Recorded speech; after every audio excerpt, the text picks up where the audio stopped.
Hello दोस्तों, मैं उम्मीद करता हूँ कि आप सभी अच्छे होंगे। आज फिर से मैं आप सभी के लिए एक स्टोरी लेकर आ गया हूँ जिसका नाम है मैं तुम्हारे पास कभी वापस नहीं आऊँगा पार्ट 3। अगर आपने पार्ट 1 और पार्ट 2 नहीं देखा है तो पहले आप वो देखिए, नहीं तो ये स्टोरी आपको समझ में नहीं आएगी। मैं पार्ट 1 और पार्ट 2 का लिंक डिस्क्रिप्शन में दे दूँगा। तो चलिए आज की स्टोरी शुरू करते हैं। रूही ने बड़ी हिम्मत करके केबिन का दरवाज़ा खटखटाया, जिसके अगले पल अंदर से बहुत शांत आवाज़ आई, कम इन। रूही अंदर गई तो उसकी नज़र कुणाल पे पड़ी, जो एक फ़ाइल को बड़े ध्यान से देख रहा था। रूही बड़ी नर्म आवाज़ में कहती है, सर आपने बुलाया? कुणाल कहता है, क्या मैं जान सकता हूँ अचानक आपके लहजे में इतनी नरमी कैसे आ गई? रूही ज़बरदस्ती मुस्कुराते हुए कहती है, सर आप ये क्या कह रहे हैं? कुणाल कहता है, आप नहीं जानती हैं मैं क्या कह रहा हूँ।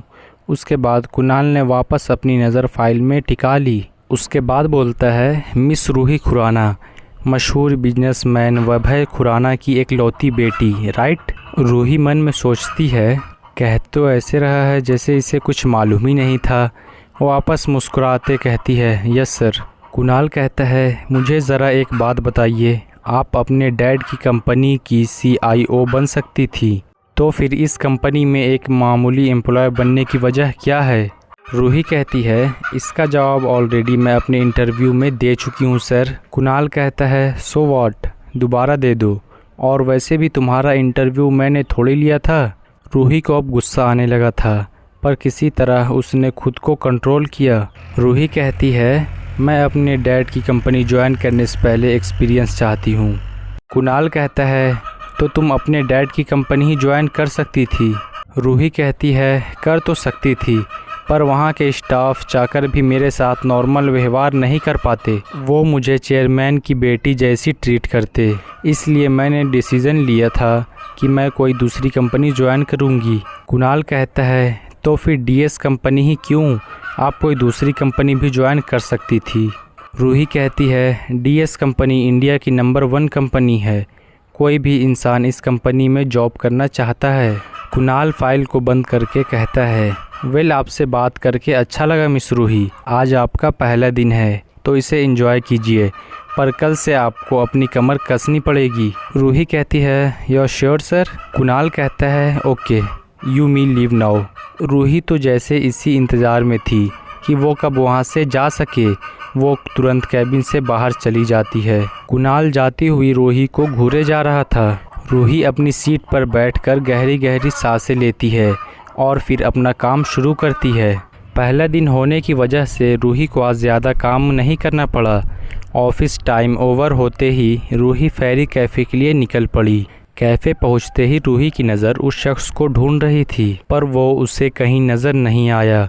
रूही एक टेबल पर जाकर बैठ गई और उस शख्स का वेट करने लगी। काफ़ी देर वेट करने के बाद जब वो शख्स नहीं आया तो थक हार कर रूही वहाँ से जाने लगी, लेकिन तभी एक वेटर उसके सामने आया और कहता है, मैम आप रूही खुराना हो ना?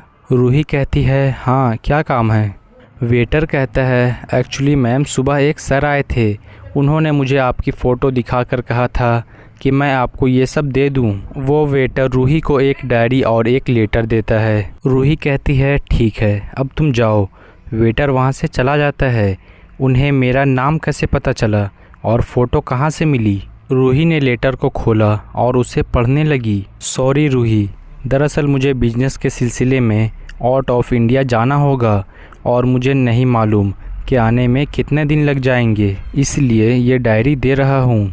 और रही बात तुम्हारे नाम और फ़ोटो की, तो वैद खुराना की बेटी का नाम पता करना कोई मुश्किल बात नहीं है, और तुम्हारी फ़ोटो मैंने कोई चुपके से नहीं खींची थी, इंस्टाग्राम से लिया था। रूही कहती है, यार ये कितने स्मार्ट हैं, इन्होंने मेरे बारे में सब पता लगा लिया, और एक मैं हूँ जो इनका नाम तक नहीं जानती हूँ। मुझे ये पूरी स्टोरी उन्हीं से जाननी चाहिए थी। कोई बात नहीं, वो नहीं तो उनकी डायरी ही सही, लेकिन इसे मैं घर पर जाके पढ़ूंगी। इतना कहकर रूही अपने घर से निकल गई। घर आते ही रूही सोफे पर गिर पड़ी। रूही कहती है, मम्मा एक गिलास पानी लाओ। रूही अपनी बात पूरी कर पाती कि उससे पहले ही उसकी मम्मी उसके लिए पानी लाई। रूही कहती है, थैंक यू मम्मा। रूही की मम्मी कहती है, कैसा रहा आज का ऑफिस पहला दिन? रूही कहती है ठीक था। मम्मा खाना रेडी है, मुझे बहुत ज़ोरों की भूख लगी है। रूही की मम्मी कहती है खाना तो तैयार है, तू फ्रेश होकर आ, तब मैं खाना लगवाती हूँ। रूही कहती है ओके। रूही सोफे से उठी और अपने कमरे की तरफ जाने लगी। फ्रेश होकर रूही नीचे हॉल में आ गई और सीधे डाइनिंग टेबल पर बैठ गई। उसकी मम्मी उसके लिए खाना परोस चुकी थी, जिस पर वो बस टूटी पड़ी थी। रूही की मम्मी कहती है क्या कर रही है, आराम से खा वरना खाना गले में अटक जाएगा। रूही मासूम सी शक्ल बनाकर कहती है मम्मा बहुत भूख लगी है, प्लीज़ खाने दो ना।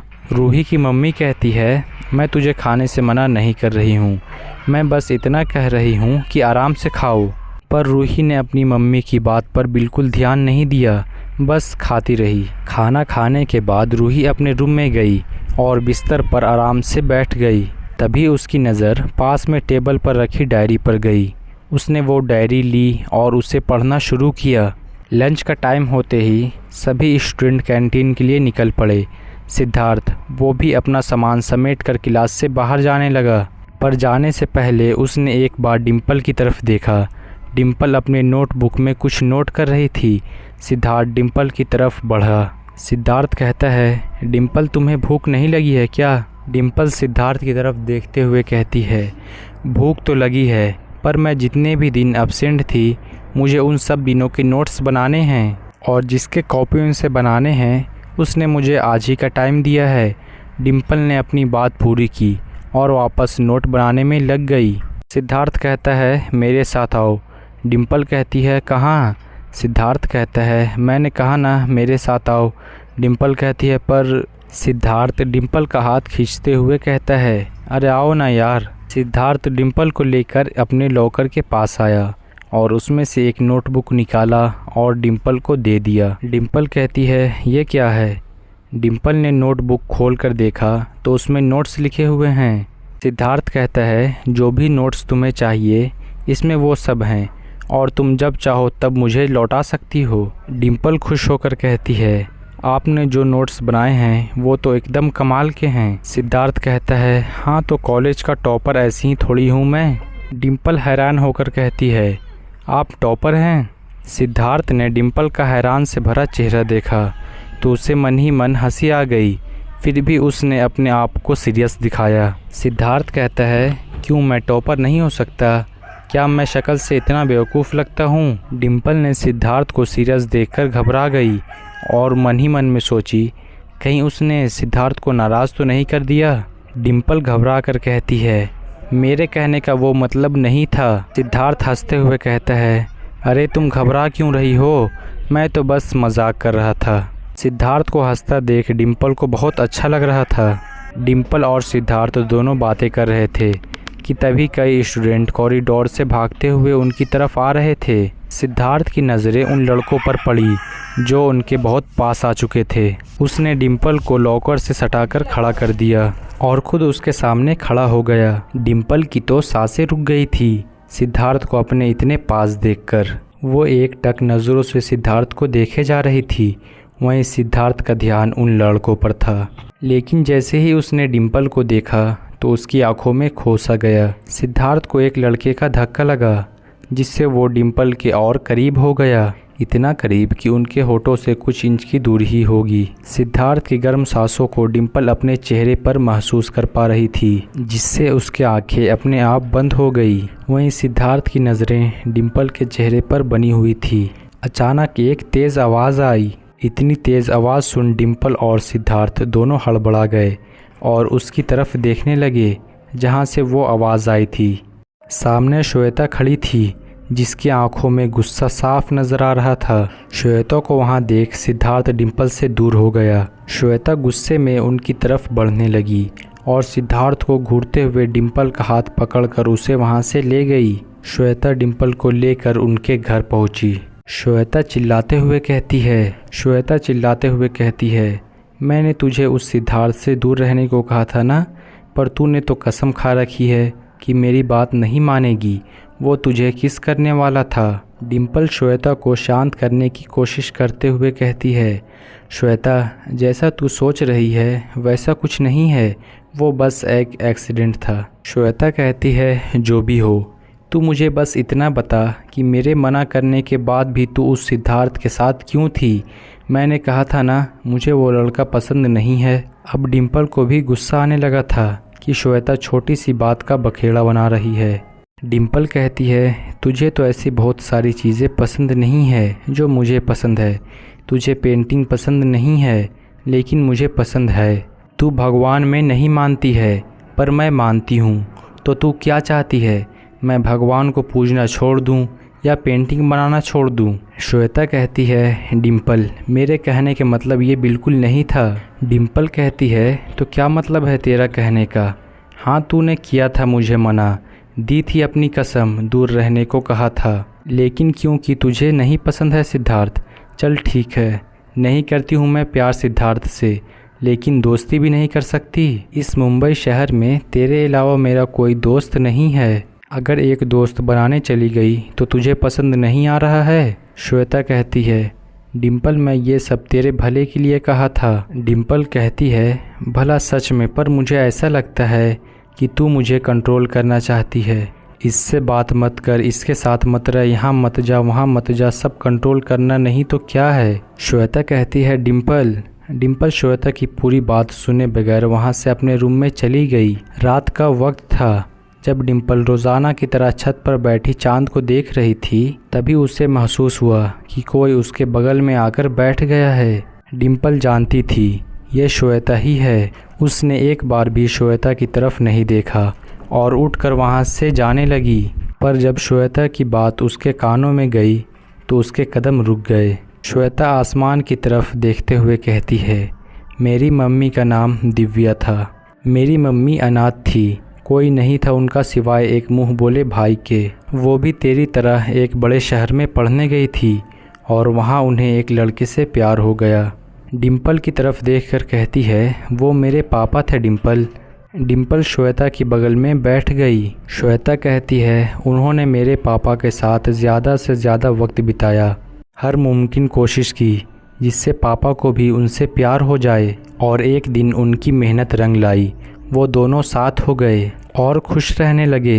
एक दिन पापा ने मम्मी से कहा कि उनके पापा यानी मेरे दादाजी इस रिश्ते को कभी नहीं मानेंगे, इसलिए उन्हें बिना किसी को बताए शादी कर लेनी चाहिए। और जैसे ही मेरे दादाजी मान जाएंगे तब वो अपने रिश्ते के बारे में सबको बता देंगे। मेरी मम्मी पापा के प्यार में इतना पागल हो चुकी थी कि बिना कुछ सोचे समझे मान गई और उन दोनों ने शादी कर ली।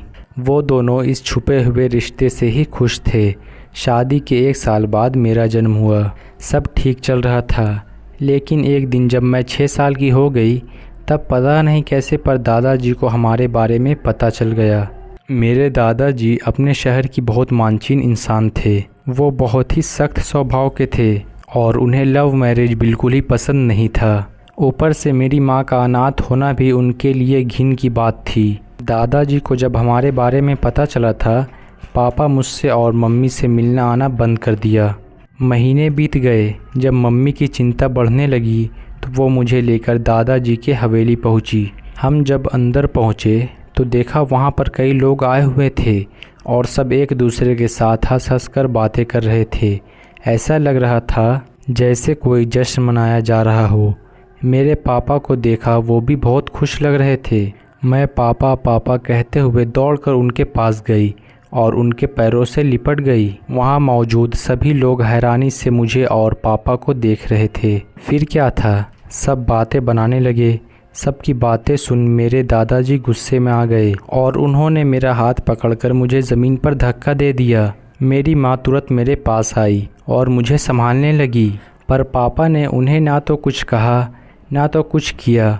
मुझे अपनी गोद में उठाकर चुप तक नहीं कराया। मेरे दादाजी गुस्से में चिल्लाते हुए कहने लगे कि किसने इस भिखारियों को अंदर आने दे दिया। यहाँ मेरे बेटे की सगाई हो रही है, कोई भीख नहीं बट रही है जो यहाँ चली आई। मेरी मम्मी को ये सुनकर कुछ समझ नहीं आ रहा था जो अभी अभी उन्होंने सुना। क्या वो सच है? वो पापा के पास गई और उनका कॉलर पकड़ के पूछने लगी, क्या ये सब सच है?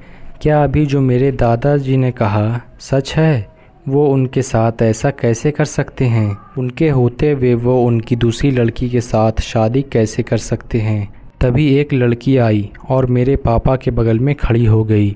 उसे देख मेरे पापा ने मेरी मम्मी का हाथ अपने कॉलर से छुड़ाया और एक थप्पड़ मेरी मम्मी को मार दिया और कहा, तुम्हारी हिम्मत कैसे हुई अपनी औकात से आगे बढ़ने की? जिस पर मेरी मम्मी ने कहा था कि वो उनकी पत्नी है और अपने पति से सवाल पूछने के लिए उन्हें औकात की कोई ज़रूरत नहीं है।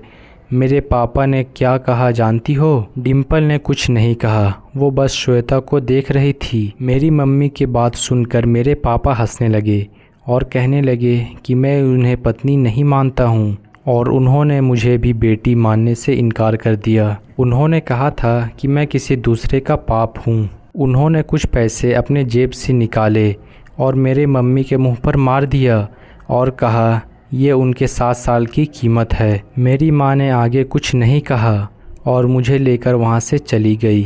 घर पहुँचकर मुझे उन्होंने खाना खिलाया और सुलाकर अपने रूम में चली गई। मेरी मम्मी जब से उस हवेली से आई थी उन्होंने एक शब्द भी नहीं कहा था। अगले दिन जब मैं उठी तो वहाँ कोई शख्स वहाँ मौजूद था और वो मेरी मम्मी से बातें कर रहा था। उस शख्स ने जैसे ही मुझे देखा तो अपने पास बुलाया। मैं उनके पास गई। मैं मम्मी की तरफ देखकर पूछ रही थी, ये कौन हैं? तब मेरी मम्मी ने मुझे कहा कि ये मेरे मामा हैं और मैं इनके साथ घूमने के लिए बाहर जाऊं। मैं मान गई और मामा के साथ पार्क में चली गई। जब शाम को मैं और मामा घर पहुँचे तो माँ शांत सी ज़मीन पर बैठी हुई थी। मैं उनके पास गई पर उन्होंने कुछ नहीं कहा। मैंने उन्हें कई बार पुकारा पर वो कुछ नहीं बोली, लेकिन वो अचानक ज़मीन पर गिर गई। उनके हाथ से खून निकल रहा था। माँ मुझे छोड़कर जा चुकी थी पर उस वक्त मुझे कुछ समझ नहीं आ रहा था, पर मेरे मामा समझ चुके थे। उन्होंने मुझे गोद में उठाया और मेरा चेहरा दूसरी तरफ कर दिया। शायद वो अपने आंसू पोंछ रहे थे। मेरे पापा मम्मी को आखिरी बार देखने तक नहीं आए और ना ही मुझे लेने के लिए आए। मामा मुझे लेकर अपने घर की ओर चल दिए। वही बचपन से मेरा ध्यान रखते आए हैं। डिम्पल, मैं पापा से बहुत नफ़रत करती हूँ और उनकी शक्ल भी कभी नहीं देखना चाहती। डिम्पल ने श्वेता को अपने गले से लगा लिया। डिम्पल कहती है, तूने मुझे ये सब पहले क्यों नहीं बताया? श्वेता कहती है, मैं तो तुझे आज भी ना बताती अगर ये तुझसे जुड़ा ना होता। डिम्पल कंफ्यूज होकर कहती है, मुझसे जुड़ा कैसे? और ये कहानी डिम्पल से कैसे जुड़ा हुआ है ये आपको कल के पार्ट में पता चलेगा। इसका पार्ट 4 कल आएगा। इसका पार्ट 4 देखने के लिए आप हमारे चैनल को सब्सक्राइब कर लीजिए। तो मिलते हैं फिर कल की वीडियो में।